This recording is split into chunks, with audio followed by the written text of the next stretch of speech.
Hello guys, this is Vijay. Your watching Vijay jobs.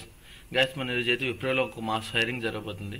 మన role చూసుకున్నట్టయితే data analyst role అవుతుంది. And మనకు వర్కింగ్ లొకేషన్ ఏమో హైదరాబాద్. అండ్ దీని యొక్క క్వాలిఫికేషన్ చూసుకుంటే ఎనీ గ్రాడ్యుయేషన్. అండ్ ఈ యొక్క జాబ్ని అలాగే అప్లై చేయాలని మన వీడియోలో క్లియర్గా ఎక్స్ప్లెయిన్ చేయబోతున్నాను. అండ్ మర్చిపోకుండా మీరు మాత్రం మా వీడియోకి లైక్, షేర్ అండ్ సబ్స్క్రైబ్ చేయండి. అండ్ మీ యొక్క ఫ్రెండ్స్ కూడా షేర్ చేయండి. అండ్ ఇఫ్ కేస్ మీకు ఏమైనా డౌట్స్ ఉంటే కామెంట్లో కామెంట్ చేయండి, డెఫినెట్గా నేను రిప్లై ఇస్తాను. అండ్ మరిన్ని అప్డేట్స్ కోసం మన యొక్క డిస్క్రిప్షన్లో మన యొక్క ఛానల్ యొక్క లింక్స్ ఉంటాయి, టెలిగ్రామ్, ఇన్స్టాగ్రామ్. అండ్ దాన్ని ఫాలో చేయండి, మీకు టైం అప్డేట్ వస్తుంటుంది. ఓకే, చూసారా మనకి విప్రో పేజ్లో ఉన్న రోల్ చూసుకుంటే డేటా అనలిస్ట్ రోల్, లొకేషన్ చూసుకుంటే హైదరాబాద్. ఓకే, మనకి ఇక్కడ అప్లై అని కనిపిస్తుంది కదా, జస్ట్ ఇక్కడ అప్లై అని కొట్టగానే మనకి కొత్త పేజ్ అనేది ఓపెన్ అవుతుంది.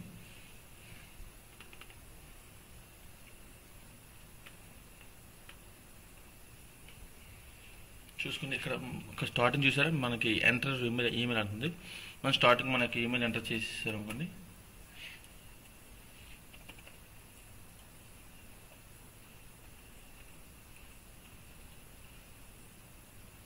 మనకి ప్రైవసీ పాలసీస్ యాక్టివ్ చేసి కిందకి స్క్రోల్ డౌన్ చేస్తే నెక్స్ట్ ఆప్షన్ ఉంటుంది చూడండి.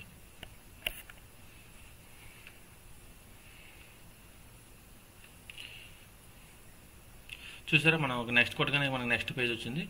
ఇక్కడ మనం చూసుకున్నట్టయితే మన ఒక సీవీ ఉందా, మన ఒక సీవీ అప్లోడ్ చేయాలి. అండ్ నెక్స్ట్ అండ్ మన యొక్క ప్రొఫైల్ పిక్చర్ అండ్ లాగిన్ మీరే క్రియేట్ చేసుకోవాలి. ఫర్ ఎగ్జాంపుల్ నచ్చిన యూజర్ ఐడి క్రియేట్ చేసుకుని అండ్ పాస్వర్డ్ క్రియేట్ చేసుకుని అండ్ నెక్స్ట్ మన ఉంది కదా యొక్క శాలరీస్ అంటే అబ్బాయి అయితే మిస్టర్, అమ్మాయి అయితే miss.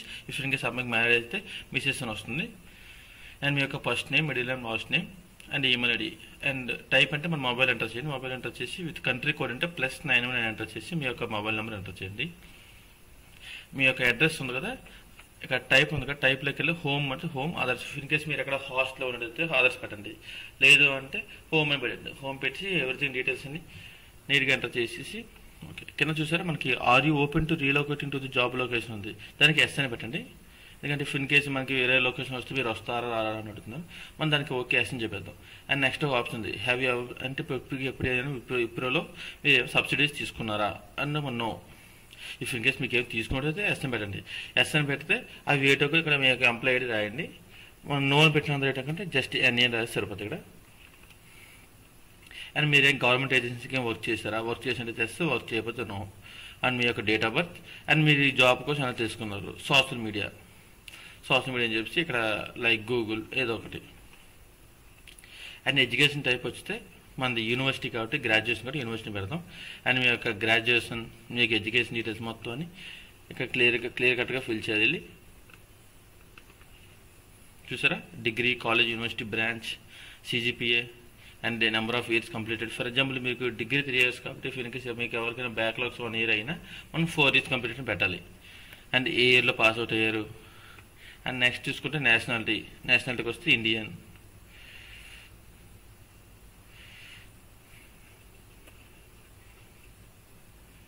Nationality Indian okay. And అది లీగల్, మనకి ఇండియాలో మనకు వర్క్ చేయడానికి లీగల్ ఆథరైజ్డ్ అంటే yes. If in case company మీకు ఏం స్పాన్సర్ చేసిన వేరే కంట్రీ వెళ్ళాలన్నా ఎస్ అని పెట్టండి.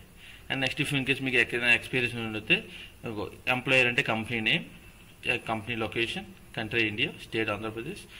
అండ్ జాబ్ టైటిల్కి వచ్చేసరికి మీరు చేసిన job location, designation, executive something ఉంటాయి కదా. అండ్ ఎప్పుడు స్టార్ట్ అయింది, ఎప్పుడు ఎండ్ అయింది. అండ్ రీజన్ ఆఫ్ లీవింగ్ కూడా పెట్టండి, ఎందుకంటే కొంచెం బాగుంటుంది. రీజన్ ఆఫ్ లీవింగ్ పెట్టి ఎందుకు మానేసాయని. అండ్ నెక్స్ట్ చూసుకున్నట్టయితే చూసారా మీకు ఫర్ ఎగ్జాంపుల్ ఎక్కడైనా పని చేసినట్టు మీకు current CTC 4 lakhs for example 4 lakhs రాస్తున్నా చూడండి. 4 lakhs ego year. Total experience in months ఒక 24 months అంటే 2 years. Notice period of in case ఎప్పుడు ఎన్ని రోజుల్లో మీరు జాయిన్ అవ్వచ్చు. ఓకే, ఇఫ్ ఇన్ కేస్ ఇప్పుడు మీరేం జాబ్ చేయకపోతే ఒక 0 ఇమీడియట్గా జాయిన్ అయిపోతామని మనం 0 పెట్టుకోవచ్చు. ఇఫ్ ఇన్ కేస్ మీరు ఎక్కడైనా పని చేసినట్టయితే ఒక 10 to 15 days కంపెనీ యొక్క రిక్వైర్మెంట్ బట్టి మీరు నోటీస్ పీరియడ్ పెట్టుకోండి. అండ్ చూసిన టైం జోన్ చూసుకుంటే మన ఇందులో ఇండియా స్టాండర్డ్ టైం ఉంటుంది. India standard time Kolkata, Asia Calcutta.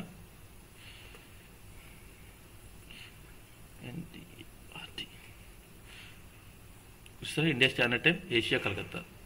And చేసిన తర్వాత మనం సబ్మిట్ కొట్టగానే మనకి నెక్స్ట్ పేజ్ ఇలా వస్తుంది. ఓకే, సబ్మిట్ అని. Your application was submitted successfully. Thanks for applying. That's it guys. If in case మీకు ఏం డౌట్ ఉంటే కామెంట్లో పంపించండి. అండ్ మర్చిపోకుండా మన ఛానల్ సబ్స్క్రైబ్ చేసుకోండి అండ్ మీ ఫ్రెండ్స్కి షేర్ చేయండి. Thank you.